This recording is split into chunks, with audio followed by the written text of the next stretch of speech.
Good morning, I'm Gretchen Ho. It is a Thursday, the 23rd day of October, bringing you Morning Matters because your mornings matter to get to the stories that matter today. The Independent Commission for Infrastructure, or ICI, will open its investigation to the public via live stream beginning next week. Retired Supreme Court Justice Andres Reyes, who leads the ICI, stated the move guarantees transparency amid public anger regarding the alleged 500 billion peso infrastructure fraud.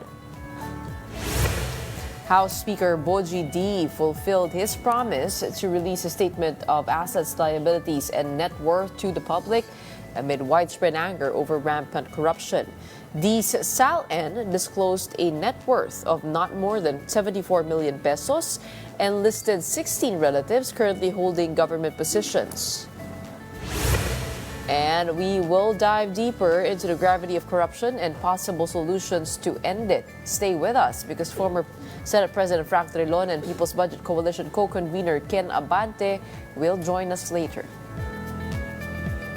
Welcome to our program, Morning Matters, where we talk about issues you need to know for the rest of your day. Now, first on the agenda. The public will now get a front row seat to the investigations into alleged widespread corruption and flood control projects. This, as the Independent Commission for Infrastructure, or ICI, is set to live stream its hearings. More in this report. Starting next week, the Independent Commission for Infrastructure will live stream its hearings, a move long demanded by lawmakers and the Filipino people.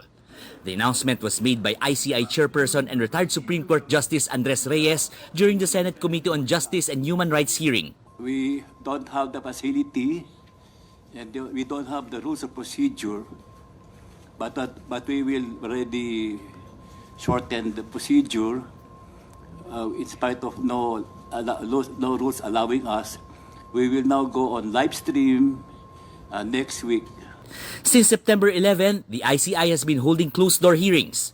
Now, the public themselves will witness the unveiling of evidence against allegedly corrupt officials. Former DPWH Secretary Babe Singson revealed the depth and breadth of corruption in infrastructure projects, calling it unbelievable. The legal process that we have to follow is so tedious. Bago po may makulong, ang haba ho ng proseso. As compared, you may want to consider, as compared to the two gold standards of anti-corruption, which is the ICAC of Hong Kong and the CPIB of Singapore. Lawmakers lauded the ICI's move to live stream the hearings. According to Las Piñas Representative Mark Anthony Santos, with the live stream, there will be no more speculation. Akbayan Representative Chel Jokno said it is the public's right to know what happens in the hearings since they are the direct victims of corruption. With this, ML Party List Representative Laila De Lima said the people themselves will become investigators. Bicol Saro Party List Representative Terry Redon agreed, saying it's an important transparency measure. Palace Press Officer Undersecretary Claire Castro likened private citizen John Santander to a nuisance candidate as she downplayed his call to investigate First Lady Liza Araneta Marcos. Santander recently submitted a letter of sentiment to the Independent Commission for Infrastructure, urging it to investigate the First Lady's ties to businessman Maynard Ngu, whom former DPWH Undersecretary Roberto Bernardo earlier tagged as Senator Cheese Escudero's alleged bagman. Castro said the letter contained hearsay evidence and could amount to a fishing expedition. She also clarified that Ngu's term as Special Envoy to China for Trade and Investments expired in August and was not renewed. Para siyang isang nuisance candidate na parang binigyan ng pera para bumili ng suka at isinabay ang pagbibigay ng letter of sentiment para dalhin sa ICI. Kung inyo makakahalubilo muli ang isang John Santander, maaari po ba niyong itanong sa kanya kung alam ba niya ang mandato ng ICI? Siya po ba'y may personal knowledge sa kanyang mga sinasabi? Dahil kung walang personal knowledge, ito ay magsisilbing hearsay evidence. Kung hearsay evidence, ito po ba dapat ay binibigyan pa ng pagtutuon at seryosong konsiderasyon? Ito po ba ay isang fishing expedition lamang para siraan ang unang ginang? House Speaker Boji D has released a copy of his Statement of Assets, Liabilities, and Net Worth, or SALN, to the public. In the SALN, D disclosed ties to 4 firms, 3 in Isabela and 1 in Pasig. His net worth is not more than 74 million pesos. D also listed 16 relatives currently holding government positions. Recall that D himself said he will publicize his SALN amid public outrage over revelations of rampant corruption in government. Ombudsman Boying Remulla revealed that a former Quezon City lawmaker has expressed willingness to disclose details about alleged irregularities in flood control projects. Here's the report. The Office of the Ombudsman will evaluate a series of complaints filed by the group United Filipino Against Crime and Corruption against Tarlac 3rd District Representative Noel Rivera, his wife Concepcion Vice Mayor Evelyn Rivera, and DPWH Tarlac 1st District Engineer Neil Farala. The complaints include plunder, graft, unexplained wealth, and violations of the Government Procurement Act, along with administrative charges for abuse of authority, grave misconduct, and serious dishonesty. The group alleges that the 3 conspired to channel nearly 600 million pesos worth of government contracts to their own company, Tarlac 3G Construction and Development Corporation. Congressman Rivera, reportedly the company's president, CEO, and general manager, allegedly acted as the contractor for 13 infrastructure projects in Tarlac since 2018. Ombudsman Boying Remulla said the case will undergo evaluation and validation of documents before a possible preliminary investigation. Validate lang natin yung documents kung siya talaga, kung walang pagbabago sa official documents na dapat i-contain ng isang complaint. Yun. Tutuloy natin ang PIN after validation. Remulla also disclosed that a former Quezon City lawmaker has expressed willingness to share what he knows about alleged irregularities in flood control projects. Remulla said that he received a call from a friend who acted as an intermediary between him and the former lawmaker. Nakatanggap din ako ng tawag. Isang kaibigan ko, para siyang go-between sa isang congressman from Quezon City who wants to tell all. So, we'll wait. I will work on that. Anong tell-all? Ano daw yung sasabihin? Yung involvement niya sa lahat na nangyayari. Tsaka kung paano kalakaran, paano nangyayari lahat yan. Meanwhile, Remulla is set to meet with the Sandigan Bayan on October 27th to finalize the mechanics of restitution. He earlier insisted that those involved in flood control anomalies must fully return the stolen public funds if they wish to enter into a plea bargain with the government. We want to lay down the mechanics in the Sandigan Bayan.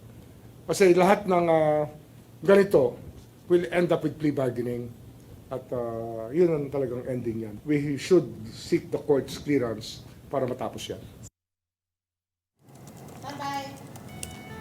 And coming right up, former Senate President Frank Drilon believes that a culture of impunity is the root of all corruption happening in government.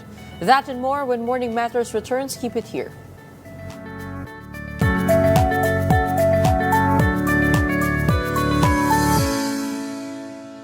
Good morning, I'm Gretchen Ho, here at Morning Matters. We talk about the most pressing issues and give you the context behind the headlines.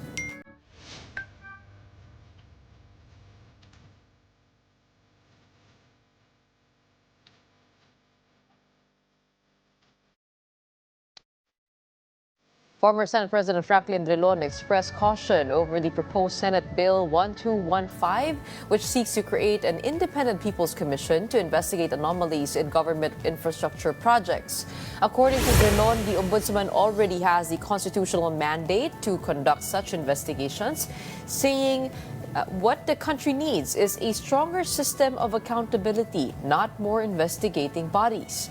But he also agreed that given the scale of corruption in public works, a temporary independent commission with broad powers may still be necessary, provided it has a sunset clause to avoid duplicating the functions of existing agencies.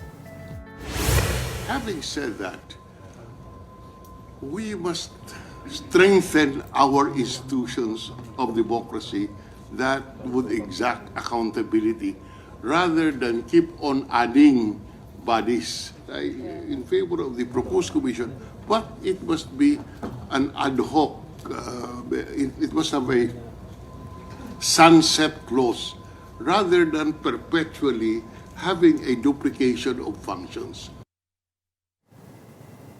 And joining us today to tell us more about that, we have former Senate President Franklin Drilon, a veteran lawmaker and legal expert who has long championed reforms in government accountability and anti-corruption. Magandang umaga po sa inyo. Welcome to Morning Matters. Good morning, Gretchen. Thank you for having me this morning. Okay, una-una ho, sa hearing kahapon, you said that the ICI as a body is constitutionally doubtful. What do you mean by that? Well, okay. First, let me be clear, Gretchen. I am in favor of the ICI because of the massive corruption that we see today in our midst. It is important to emphasize this because under our Constitution, it is the Ombudsman who has primary jurisdiction over anomalies committed in government. But it doesn't mean that we cannot create bodies like the ICI, but they must only be a fact-finding body because the matter of the investigation or preliminary investigation can be done only by the Ombudsman. The filing of cases in the Sandigan can be done only by the Ombudsman. But there is nothing in the Constitution and the laws which would prohibit the creation of the ICI in order to do fact-finding, recommend the filing of charges against those who, on the basis of evidence, may have committed infractions. So this is that is why I said let us have a sunset clause so that the ICI will exist only until these corruption issues are resolved and until we are able to restore our people's faith in our democracy and our watchdogs effectively. Right now, what I'm saying is that we should start strengthening the Ombudsman's office, the office of the Ombudsman and also the COA. These are our watchdog agencies. We cannot keep on creating one body after the other without regard to the size of the bureaucracy. In other words, I am in favor of adding people to the Ombudsman's office, adding courts to the Sandigan, in order that we can have a faster resolution of this mess that we find ourselves in today. What is important in my mind is that we must restore our people's faith in our democratic system, in our institutions of democracy. Right now, it is totally eroded because of the involvement of members of Congress in this mess that we are in today. Senator, if it were to be a fact-finding commission, wouldn't it be difficult to do its job if it did not have broad powers? Given the extent and scale of the corruption we're seeing, that it leads to the higher echelons of power, paano po kaya sila sisiputin na unang-una nitong mga iniimbestigahan nila kung hindi sila, kumbaga hindi mo sila bibigyan ng kapangyarihan din? And what I mean, you already mentioned fact-finding commissions in the past, the Feliciano and David commissions, and they were never given the power to prosecute. How did that turn out? Well, Gretchen, we are bound by our Constitution. Our Constitution says the power to conduct preliminary investigation, the power to prosecute is in the Ombudsman. We can create bodies to substitute the Ombudsman by law. Our Constitution is supreme. That is the reason why our choices are limited to what the Constitution says. And that is why my proposal is to strengthen this institution of the Ombudsman under our Constitution and not and give the ICI a fixed term a sunset clause, because we cannot have perpetually a duplication of functions. There can be duplication of functions now because what our public needs right now to restore the confidence of the public in our institutions of democracy. I repeat, we could not perpetuate a duplication. If we want really to, if that is the desire, let us amend our constitution. But as long as we live by our constitution, we have no choice except to strengthen the ombudsman as the body that exacts accountability from public officials. So if it were to exist as a fact-finding body, what should be within its scope? Well, the scope right now is to look at anomalies in the infrastructure program of the government. In other words, not all anomalies are being considered under the ICI. Only infrastructure programs. For example, just to clarify, for example, if there was another pharmacy, this cannot be entertained by this ICI. It has to go to the ombudsman. Because, as I said, the ombudsman is a constitutional body created to exact accountability. And our response to the public clamor today is try to have this committee or this ICI in order to assist in gathering evidence and recommend to the ombudsman or to the COA certain measures that must be taken. And this is because we have a constitution. If we want to revise this, let us revise our constitution. Should it at least have the power to subpoena witnesses and hold them in contempt para po mapapunta po nila itong mga tinatawag po nila? The power of subpoena, with the power to subpoena witnesses and documents is not an issue. They can have that. My problem, Gretchen, is when you hold in contempt somebody for refusing to turn over the documents, especially when they invoke the right against self-incrimination. Remember that in this particular case, this investigation will lead to filing of cases. So that unlike the hearings in Congress, where you can hold in contempt a witness who refuses to answer, you cannot do so in the case of the ICI, because the right against self-incrimination is guaranteed against our Bill of Rights. To demonstrate, Gretchen, if you will compel a witness to testify against his claims against self-incrimination, you are saying that I will hold you in detention until you testify against yourself.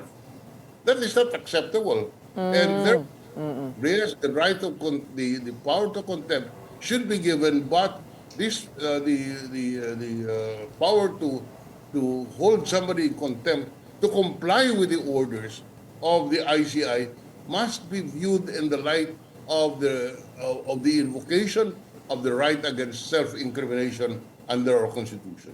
I guess one of the concerns of people is when you leave it to the Office of the Ombudsman, then it also is already not within public view. Unlike, we've seen the effectivity of the congressional hearings, the Senate hearings, in pushing forward the agenda of pursuing accountability. Kasi pag hindi po nakikita ng taong bayan kung ano po nangyayari, katulad nga po yung sa ICI na ngayon magla-live stream na ho sila, there is a danger of this just being forgotten, and it might end with that sunset clause that you mentioned. Gretchen, what you are expressing is precisely a question of trust and confidence. Today, we have no trust on our institutions because of what has happened. Having said that, there is nothing wrong with, including in the law, the requirement that the Ombudsman should live stream their proceedings because that is right to information. Subject to reasonable standards, we can require by law the ombudsman to live stream his proceedings. So that there's nothing wrong. There's nothing wrong with that. Only my concern is you cannot remove the ombudsman in the process of exacting accountability because that is our system under the Constitution. If we want to change that, let us change our Constitution. I guess because for many years we haven't heard much from the Office of the Ombudsman. They haven't really been as transparent to the public, no.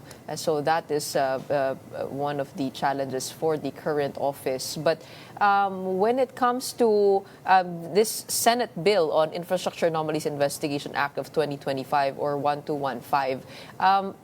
What do you make of that Independent People's Commission? Do you see that as different from the ICI, or is it just a difference of being legislated? Well, no, there is a difference. For example, I think there is a consensus that they must have security of tenure. I mean, those who in the ICI now must have security of tenure so that they can be independent in their judgment. Second, there is a proposal that they be given fiscal independence, meaning they do not have to request for funds, but what is appropriated is automatically released. But most important, the law will give permanence to the office without the danger of the same being abolished by So you are in favor of an Independent People's Commission? Sorry? So you are in favor of an Independent People's Commission? I am in favor of an independent People's Commission. I said that yesterday in the hearing. I am in favor because of the environment today where the corruption is so massive that I have never seen this, Gretchen, in my 34 years in government, the kind of corruption that we see today. So we must, we must show to the people that we are capable of addressing this, and the mechanism of the ICI is one way of doing it. But on a longer-term basis, I push for the modernization, for the strengthening of institutions, the ombudsman in particular. Correct. Provide them more funds, provide them more personnel, and I keep on reading in media that the present ombudsman has expressed concerns over the appointments done by the previous ombudsman. About 200. So again, Gretchen, the office is only as good as the appointee that you make under that office. Okay, but what would be the difference of that Independent People's Commission with the ICI in terms of powers? Ito po ba, tingin nyo dapat fact-finding lang din? Well, whatever powers we grant to the ICI or to its successor must be within the framework of our Constitution. That's all I'm saying. I repeat, whatever powers we give to the ICI must be within the framework of the Constitution. Example, Gretchen, we cannot authorize the ICI to prosecute cases before the Sandigan Bayan. Every lawyer will tell you that. We cannot grant that power to prosecute. We cannot grant the power to contempt in case the witness will say, I invoke my right against self-incrimination. Because because if you set that aside, the ICI can deprive a person of liberty for not saying that I am guilty. So these are things which we must learn. Unfortunately, we have this for order in society, but I also lay the blame on the appointments made, because I will repeat, an institution can only be as good as the people who runs it. No matter what we do, if the appointing authority appoints a bum or a crook in any position, no matter how good the structure is, the system will collapse. Which leads me to the question of why not have another body nga po, no, to serve as checks and balances for the office of the ombudsman, because if it is dependent and it is only as good as its appointees, then you risk having another, 6 years or more, or 7 years rather, na hindi po naiimbestigahan ito. And as we say, justice delayed is justice denied. Why give such or leave such a huge responsibility to only one office? Well, Gretchen, I ask you back, who will, under that theory, you must have a supervisor over the supervisor of the ombudsman, and so forth and so on. Wala na pong katapusan yan. There are remedies available, as in, for example, for the ombudsman, he is subject to impeachment. In fact, there were cases in the past where the ombudsman was threatened with impeachment, and this is a remedy provided under our constitution. We cannot just put supervisory bodies over everybody, because there will be no end to it. And our leaders are politically responsible if they make errors or errors in judgment, like appointing a crook in the office of the ombudsman. Then he or she is responsible for that, and can be subject to impeachment, for example. Correct. Or they can be booted out of office in the next election. However, impeachment is also a political exercise that goes through the House. Kaya medyo mahirap po yan, lalo-lalo na kung sila po yung nakataya. But another question, you have said this time and time again, you have never seen corruption of this magnitude in 34 years that you've been in public service. Why? What was the level of corruption that you saw back in your time? Ano po ba yung, siyempre may comparison po yan kung ganito po ay nakakabahala na. Ano ba yung dati? Gretchen, the most recent is Parmali. But it is bad. Parmali was bad. But in this particular case, in the particular case of the infrastructure best, it would appear like Congress or members of Congress are involved. And the extent is that it is almost nationwide in terms of the corrupt practices. There were anomalies in the past. As I said, Parmali is the most recent. You recall the North Rail issue, recall the ZTE issue, you recall the PDAF issue. This doesn't compare to what we see today. In terms of amount? In terms of amounts. And in terms of number of people involved or suspected to be involved. But hasn't this been in place for a long time? I mean, corruption within the DPWH, within our agencies. And during your time as Senate President, wala po ba itong BICAM at yung small committee? Well, there are, but Gretchen, that brings to mind the culture of impunity that we see today. People are no longer afraid of violating the law because they feel that nobody gets punished anyway. So they will steal money from the government and get away with it. And that's what I call the culture of impunity. And how did this come about? To me, it came about because of the lack of respect for the rule of law. Hindi na po takot na makulong, kaya po nagnanakaw na lang. So this is one of the things which we must reform. The BICAM is only supposed to reconcile the House and the Senate versions. Meron po ba tayong batas that restricts the role of the BICAM to only that function, or does it really have broad powers to be able to make sweeping changes and magkaroon po ng mga insertions coming from nowhere? This has already been decided by the Supreme Court. The BICAM can propose new items. Gretchen, just to clarify, an insertion is an amendment. It is called correct. an amendment in ordinary legislation.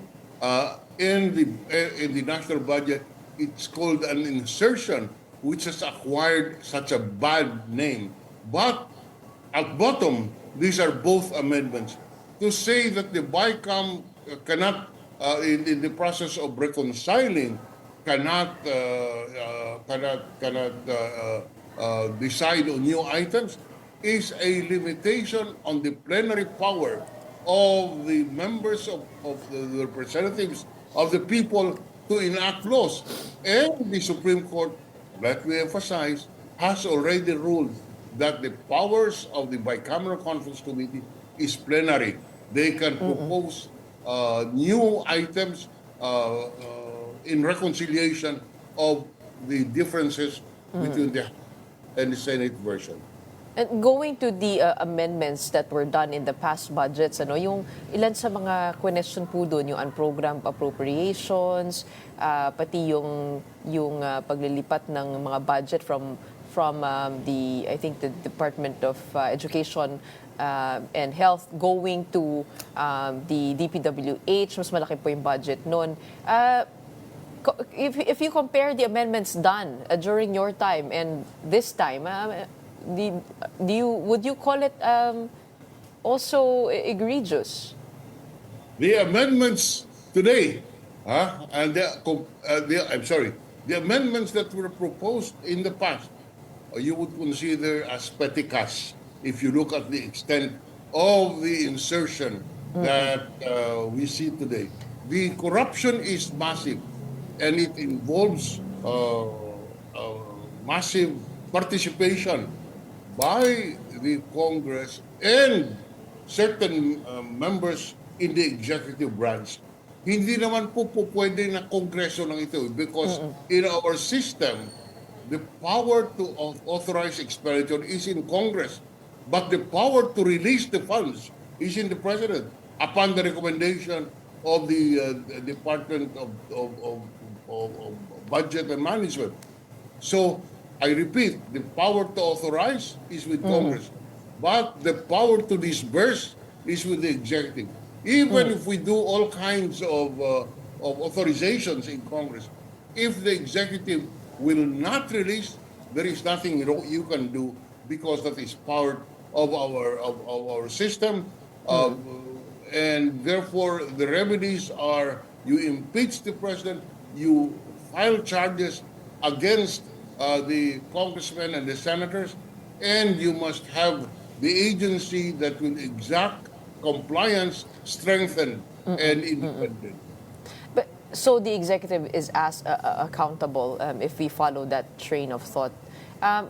Dito po sa sa BICAM, how is it possible that nakalusot po yung budget with the House Speaker saying wala daw siya sa BICAM? Hindi po ba dapat pirmado po ng lahat ng leaders ng House at ng Senate po yan?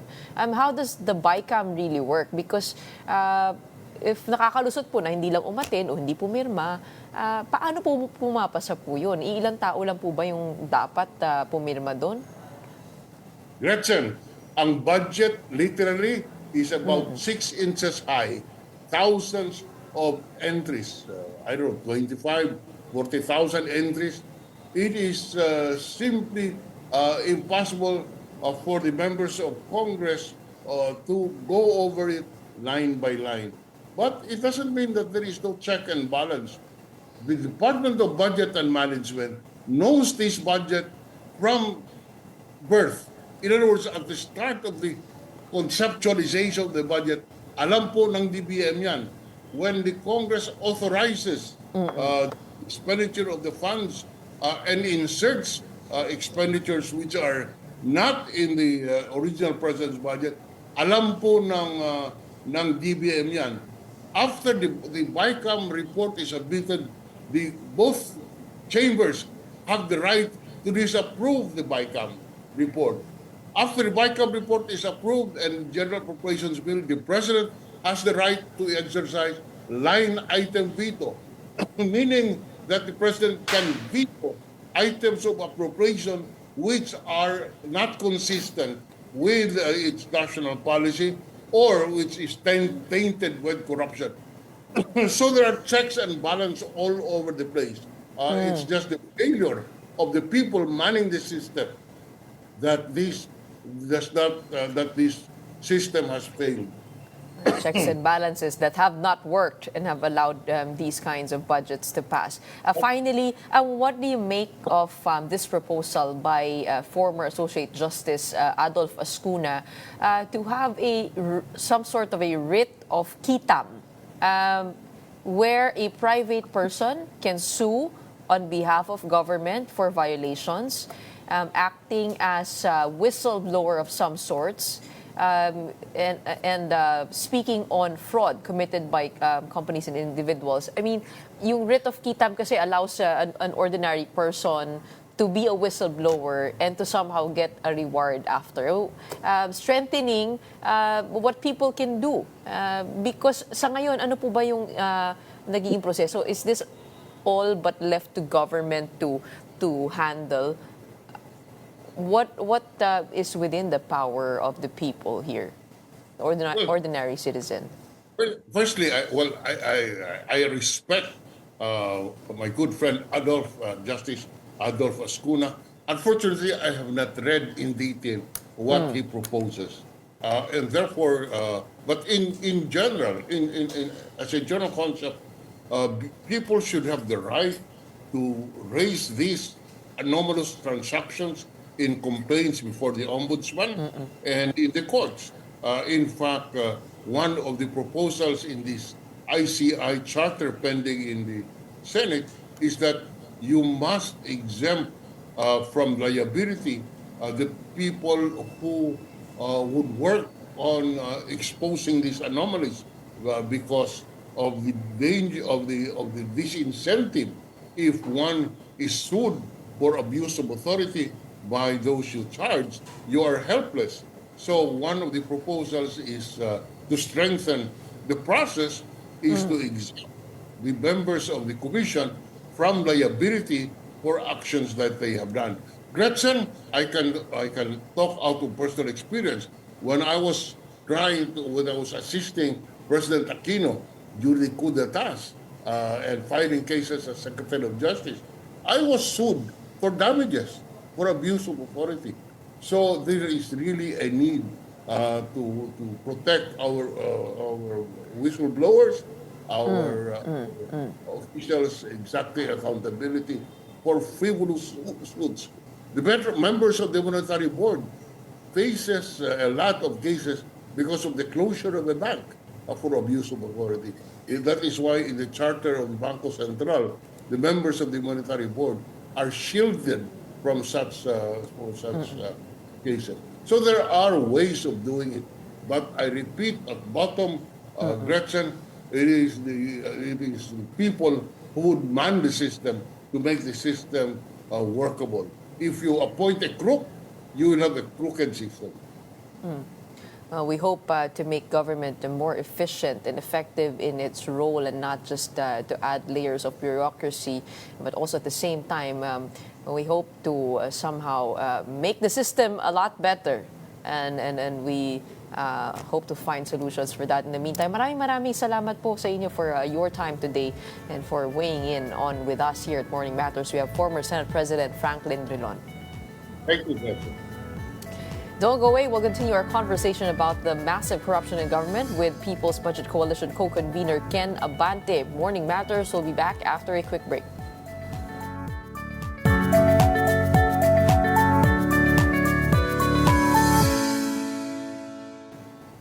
Welcome back. You're still watching Morning Matters here in One News. The People's Budget Coalition has expressed support for the proposed Independent People's Commission bill, emphasizing the urgent need to address systemic corruption in government projects. Now, speaking at the Senate, Kenneth Abante, co-convener of the coalition, highlighted how billions intended for flood control have been misused, leaving communities vulnerable during calamities like severe tropical storm Christine in Bicol. He urged the Senate to empower the Independent People's Commission with fiscal autonomy, contempt powers, and transparent operations to prevent further abuse of public funds. The coalition also called for stricter scrutiny of congressional insertions on program appropriations and patronage-based programs. And joining us now, we have People's Budget Coalition co-convener Kenneth Abante. Magandang umaga sa iyo. Thank you for joining us again here on Morning Matters. Hello, good morning, Gretch, and good morning to our viewers. Ken, sigurado ako nakikinig ka kanina, no? Ito yung yung opinion ni former Senator Franklin Drilon tungkol dito sa ICI, pati na rin sa Independent People's Commission. Do you agree that this should just be a fact-finding body and the Office of the Ombudsman should be strengthened instead? Yeah, I agree with the Senate President in terms of, the Constitution being the final a criterion of whether the Independent People's Commission powers which of the powers will be granted to the Independent People's Commission. Pero yung nakikita po namin, Gretch, ay mas functional, no? Nasabi na po natin at nakita na natin na sninub ni Diskaya ang Independent Commission ngayon kasi walang contempt powers ang Independent Commission. So gusto natin na maiwasan ito in the future. Kailangan din yung tinatawag nating fiscal autonomy na pwede rin naman under the Constitution, and finally to make the hearings transparent to build trust with our people. And the other proposal was to have the Office of the Ombudsman live stream its hearings. Pero from your end, ano ba yung naging balakid in the past years when it comes to seeking accountability? You've been bringing up, your group has been bringing up all sorts of issues with the budget, and it's only now that it's actually getting its momentum. How should the Office of the Ombudsman have some sort of checks and balances, and how should the Independent People's Commission work? You were there yesterday at the Senate Committee hearing. Ano yung naiisip mo na set up dito, no, para magkaroon ng mas malakas na boses ang taong bayan?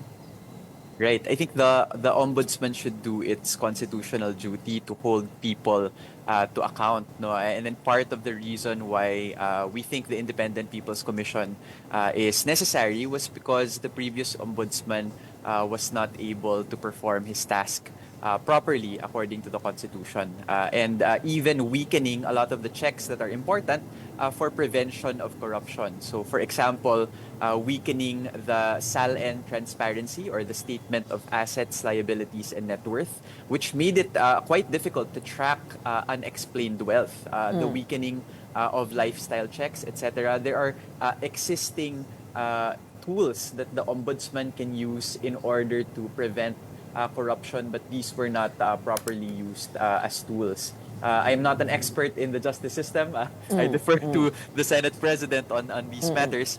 But there are just key matters and tools that the Ombudsman can use within the framework of the Constitution. And part nga po niyan yung ensuring that the cases that are filed with the judiciary are tracked.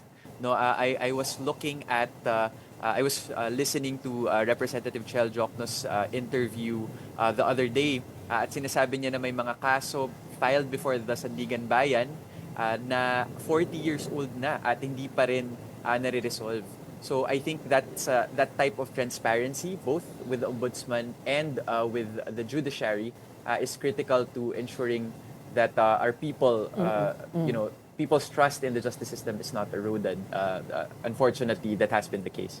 But you are not an expert in the justice system, but you are with the budget as a former Department of Finance employee. You took a look at the Sumbong sa Pangulo website at nabanggit mo na 547 billion lamang yung nandito. What did you see? What is still missing here?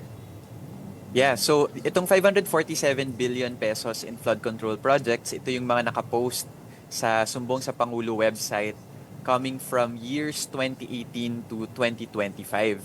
Kaya lang kapag ikumpara natin siya, Gretch, sa budget ng flood control over that same time period, around 1.2 trillion yung total flood control budget. So, nananawagan po tayo at nanawagan tayo ng transparency sa Pangulo at sa Department of Public Works and Highways para ipaliwanag kung ano yung nangyari dito sa kalahati na ito. Na kumpleto ba ito? Ito ba ay ghost? Ito ba ay half ghost? Importante po na malaman ng taong bayan kung ano yan, no?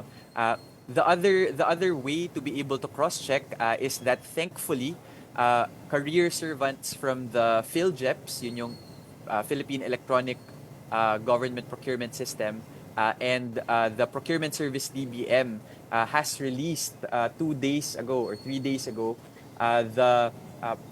the list of awarded contracts posted on the PhilJEPs since the year 2000, Gretch.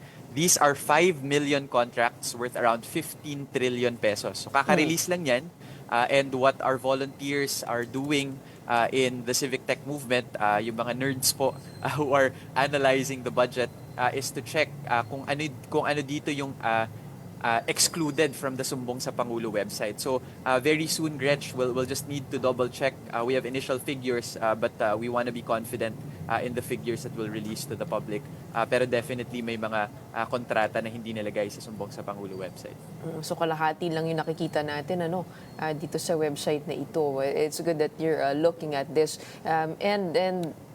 Speaking of numbers, you also raised that there is still 256 billion of pork patronage. Tama po ba? Dito sa current HGAB, anong nakita ninyo? Yes, so that's at least, Gretch, 256 billion in pork and patronage-based and opaque projects that are prone to corruption. No? Kapag sinasabi po naming pork, ito po ay yung mga programa na kailangan pang manlimos ng ating mga kababayan sa politiko bago natin ito makuha. Pero karapatan naman talaga natin itong makuha. No, ang cancer po ng pork na ito ay parang kumalat na po sa iba-ibang mga ahensya. Magbibigay po ako ng halimbawa. Dati po, 'di ba, yung sa Department of Social Welfare and Development, merong maayos na listahan ang 4Ps or Pantawid Pamilyang Pilipino program. Kaya lang yung ginawa po over the past years ay binawasan ito ng 50 billion pesos last year at nilagay sa AIX at AKAP na kung saan kontrolado ng kongresista ng kung sino yung makakuha, which is according to the Constitution and the Supreme Court ruling on pork, the pork barrel ruling ay hindi ito pwede kasi this is intervention post-enactment of the budget. So, yung guarantee letter system po sa tingin namin ay hindi po naaayon sa saligang batas or unconstitutional. Yung sinasabi ko, Gretch, nag-spread yung cancer na ito ng pork and patronage and corruption sa iba-ibang mga ahensya, sa Department of Health, dapat sa PhilHealth, pero napupunta sa isang programa na ang tawag ay MAIFIP, Medical Assistance to Indigent and Financially Incapacitated Patients. Last year, PhilHealth, zinero yung budget ng PhilHealth at ito ay napunta sa guarantee letter system ng MAIFIP kung saan kailangan mong manlimos sa kongresista para makuha mo yung discount at discount mo sa ospital.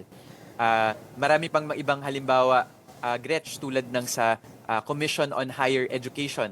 At ito ay tulad ng tulong-dunong program. 'Di ba dapat libre ang kolehiyo para sa lahat? Ngayon nagkakaroon na rin ng paglalago ng tumor na ito, ng cancer, within the CHED budget na kung saan kontrolado rin ng kongresista ang listahan. Sa Department of Labor and Employment, merong tupad. No? Meron ding mga confidential and intelligence funds and NTFL-CAC support to barangays na fina-flag kami. Along with the growth in the Department of Agriculture budget's farm-to-market roads and the presidential assistance to farmers and fisher folk. All in all, around 256 billion pesos yung kailangang linisin at kailangang ilagay sa tunay na rules-based social protection programs. Ito yung puro ayuda. Oo. Wala namang masama sa ayuda, Gretch, no, at nangangailangan naman talaga ang ating mga kababayan, no, ng tulong. Pero yung tulong sana ay hindi at the expense of the dignity of our people. Dapat po rights-based and rules-based ang ating social protection programs. Hindi po yung namamalimos at pork-laden, which is what we're seeing in the current House version of the budget. Nabanggit mo rin that we're only seeing a minuscule amount here with the flood control budgets. Saan pa kayo nakakita ng insertion? So, ito Gretch, we were able to study insertions of the Department of Public Works and Highways over the past 20 years. In terms of accounting, comparable accounting, meron kami from 2018 to 2025. Yung sinasabi po namin, flood control projects are just the tip of the iceberg or just a drop in the bucket. Unfortunately, Gretch, kasi sa DPWH budget, 828 billion pesos yung secret congressional insertions to the convergence and special support programs. I agree with Senator Drilon that an insertion is an amendment. But what I make a distinction on is the practice of abusive and secret congressional insertions, mga last-minute insertions in the BICAM na hindi naman talaga napagdebatihan and there are claims that these insertions are proposed by contractors and wala naman talaga sa plano, sa kabuuang plano ng 18 major river basin master plans na dapat talaga ay magkaroon ng disiplina, no? So yung mga convergence and special support programs, ano pong gustong sabihin nito? Ito po ay mga programa na kung saan may dalawang ahensya na nagko-converge o nagko-collaborate. Halimbawa, ang Department of Public Works and Highways and the Department of Tourism for tourism routes.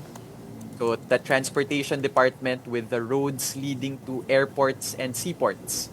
The Department of Education in terms of classrooms. At kung ano pa yung may in-insert din sila mga flood control projects dyan. So yan, And how much goes to this? Oo. The insertions were 828 billion. Insertions pa lang yan. Wow. Hindi pa yung kabuuang budget. Pero sa tingin po namin, nandito talaga yung karamihan sa mga iba pang prone na kailangan i-prioritize ng Independent Commission or ng Independent People's Commission kasi ito po yung mga risky transactions na nakikita So when you say People's Budget last-minute insertion ito, sa BICAM ba ito lumabas? Right. Karamihan sa mga insertions na ito, very last minute, not properly scrutinized. And one of the things that we discovered, Gretch, in our 20-year study of the Department of Public Works and Highways budget is that it was a very interesting phenomenon that during the time of Secretary Babe Singson was now a member of the Independent Commission, no, napakaliit lang yung percentage ng insertions to the DPWH budget. I think hanggang mga 2% lang. No, the reason why they were able to control those insertions to the DPWH budget was because they said kung mag-i-insert man ang mga kongresista, dapat naaayon siya sa national plans, sa National Highway Plan, sa National sa River Basin Master Plans. At kung wala doon, hindi nila pwedeng i-insert. Diba? It's like roads leading to nowhere, bridges leading to nowhere, flood control structures that are really sometimes even make floods worse. Diba? Kung wala sa plano, dapat alisin. And the president, the Senate President writes that the president should line item veto all of the projects that are not part of this plan. So the discipline is the DPWH has a plan. Any insertions should be part of that plan. That's why it was kept to 2%. Okay. Right. Sabi mo nga, no, kahapon din sa Senate Committee hearing na 700 billion lamang yung kinakailangan. Kung natupad itong Major River Basins Master Plan, which is well within those secret congressional insertions that you mentioned, na 828 billion, yung masakit ay pwede na siya ng mapatupad yun in full scale. No? But what do you think or how do you assess the 243 billion in unprogrammed appropriations still? Do you agree with Congress that having the unprogrammed appropriations is really inevitable at kailangan natin yan, lalong-lalo na for the foreign assisted projects, pati na rin doon sa mga kalamidad na hindi natin inaasahan o alam kung ano yung extent ng damage? Don't we have enough of these contingency funds? I've changed my mind about this, Gretch, after debating with some other public finance experts. Dati sinasabi ko na yung foreign assisted project is ang legitimate use ng unprogrammed appropriations. I've changed my mind. I think the entire unprogrammed appropriations as a concept should be abolished. And because, for example, yung nasasabing mga uses, yung mga rebuttals to the abolition, sinasabi nila na dapat yung foreign assisted projects nandyan. Actually, putting foreign assisted projects in the unprogrammed appropriations is a relatively new phenomenon. In fact, in 2012, around 1 billion lang ito, no? So normally both yung foreign loan and the government counterpart, yung binabayad ng Pilipinas para dun sa loan, normally nilalagay yan pareho sa programmed appropriations. Hindi naman talaga sa UA. So hindi po totoo na kailangan siya absolutely for foreign assisted projects to fly. No, that's not true. The second thing was what we heard from Pala spokesperson Claire Castro and Speaker Boji D, na sinasabi nila, unprogrammed yan kasi may mga kalamidad, di ba? Hindi mo mapaprogram yan. But actually, there are already instruments and funds within the programmed appropriations, tulad ng contingent fund, tulad ng National Disaster Risk Reduction and Management Fund, tulad ng quick response funds that are already part of our contingency planning, no, for the budget. So meaning, even within the programmed appropriations, the funding for unexpected events and calamities can actually already be funded. Kasi isipin mo, Gretchen, di ba? Yung unprogrammed appropriation, magagamit lang siya kapag may extra revenues yung gobyerno. No? Kung magkaroon ka ng calamity tapos maghahanap ka pa ng extrang pondo, hindi mo siya ma-release kaagad.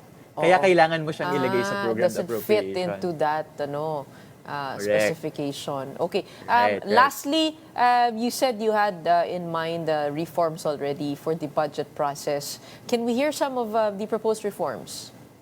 Sure. And allow me to illustrate, Gretch, tungkol dun sa each of the most critical vulnerabilities in each stage of the budget process. No, unahin natin. So may 4 na stages ang budget process: preparation, legislation, execution, at accountability. Sa budget preparation, pinaka-naabuso ang mismong kawalan ng plano. So mahalaga na magkaroon ng plano, accessible to the public. Dapat na-vet siya ng mga scientists and a multi-sectoral body. Actually vets the Department of Public Works and Highways and agency budgets before it becomes the National Expenditure Program. No? Similar doon sa panahon ni Sec. Pib Singson. Diba? May plano, no? Hindi ka pwedeng mag-insert kung wala sa plano. Diba? So kasi napag-aralan na yun. No? Hindi pwedeng hindi napag-aralan yung ipapasok doon sa plano. So yun yung pinakamahalagang reforma sa paghahanda ng budget ng Department of Public Works and Highways. And we're ready to work with Secretary Dizon on this. We worked together on the transportation budget before. No? The second, Gretch, is in legislation. Medyo napag-usapan na natin to. Yung pinaka-vulnerable dito sa legislation process ay yung secret congressional insertions that have been abused, especially in the Bicameral Conference Committee. May 2 reforma yan, Gretch. Yung una, yung gawing bukas yung BICAM. No? Hindi lang live streaming, kundi yung pagbibigay sa mga civil society organizations ng tunay na seat at the table at bigyan ng resource person status yung mga civil society organizations at bigyan ng tamang impormasyon at magkaroon ng open budget transparency server para mas mapadali yung pagkumpara sa iba-ibang mga line items at kung paano siya nag-evolve throughout the budget process. Ikukwento ko lang, Gretch, no? Every time we receive a new version of the budget, we need to comb through and encode through 1,000 pages of a PDF file. So imaginein mo na lang, no? Hindi siya makatao na proseso. No? So it also increases the barrier for ordinary citizens to understand what's there. So yung sinasabi namin, Gretch, at nakagawa na yung volunteers namin from the bettergov.ph ng actual pilot open Nakita ko nga yun, yung budget transparency server. Oo. Actually, these are good proposals. Medyo wala na tayong oras. We'd love to hear the other proposals when you go back to the committee hearing. We hope to have you and hear from you again. But in the meantime, maraming salamat. Keep up the good work on your end, and we certainly need your eyes on this as we push the ball and continue to make sure that this doesn't die down just as the memories of Filipinos. Maraming salamat sa iyong oras for today. We have People's Budget Coalition co-convener Kenneth Abande joining us on Morning Matters today. Maraming salamat, Gretch, at alang-alang sa lahat ng mga biktima ng severe tropical storm Christine. Hindi namin to tatantanan. Ganda pakinggan yan. Maraming salamat. That wraps up today's episode of Morning Matters. We hope we've given you the right start to your morning. Let's go ahead and make the day matter. My name is Gretchen Ho. Kapatid, we are One News, all sides, all the time.